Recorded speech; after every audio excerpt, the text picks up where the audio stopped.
Oh friends, I want to speak to you about a lesson that arrives disguised as an accident, about a freedom that is misunderstood until it is earned. This is a story many hear and smile at, thinking it is clever or amusing.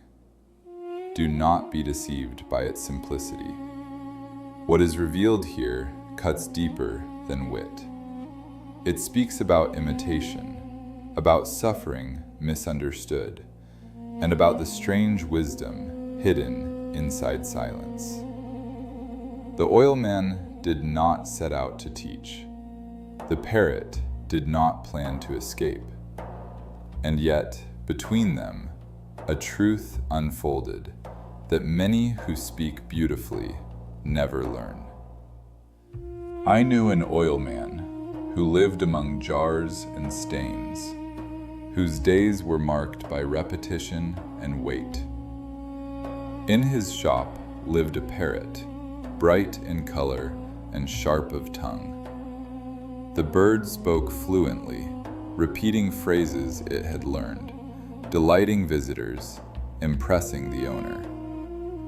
The oilman loved the parrot for its voice. He enjoyed how it echoed words without effort. He believed the parrot understood because it spoke so well.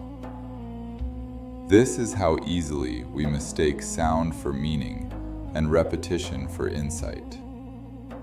One day, in the oilman's absence, a mishap occurred. A jar overturned, oil spilled.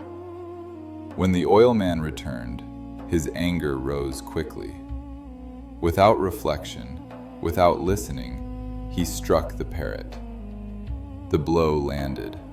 The bird fell silent. Its feathers dulled. Its voice disappeared. And the oilman was seized not by satisfaction, but by regret. The thing he loved most about the parrot, its speech, was gone. He mourned what he himself had destroyed. O seekers, notice how quickly love turns cruel when it is attached to appearance. The oilman did not strike because he hated the parrot. He struck because he loved control more than understanding. And when speech vanished, he wept, not for the parrot's pain, but for his own loss. This is how attachment blinds compassion. We grieve not what we have harmed, but what we no longer receive. The oilman tried to coax the parrot back into speech. He spoke kindly now. He promised care. But the parrot remained silent. Days passed. Then, one afternoon, a bald man passed by the shop. At the sight of him, the parrot suddenly cried out, "Did you spill oil too?" The oilman laughed, thinking the bird had returned to its old cleverness. But he did not understand what had been revealed. Oh friends, the parrot had learned something profound through pain. It had mistaken similarity for cause. It believed baldness came from oil because oil had come with suffering. The parrot was not wise. It was imitating patterns. And yet, in this misunderstanding, a mirror was held up to us. How often do we speak without knowing? How often do we repeat words, beliefs, judgments, thinking they are ours when they are only echoes of what we have seen? I speak of this because many speak endlessly about truth without having tasted it.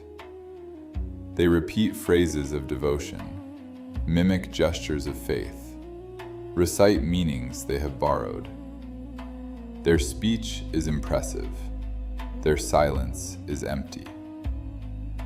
The parrot spoke fluently before it was struck, yet it understood nothing of consequence. Only when pain interrupted repetition did something change.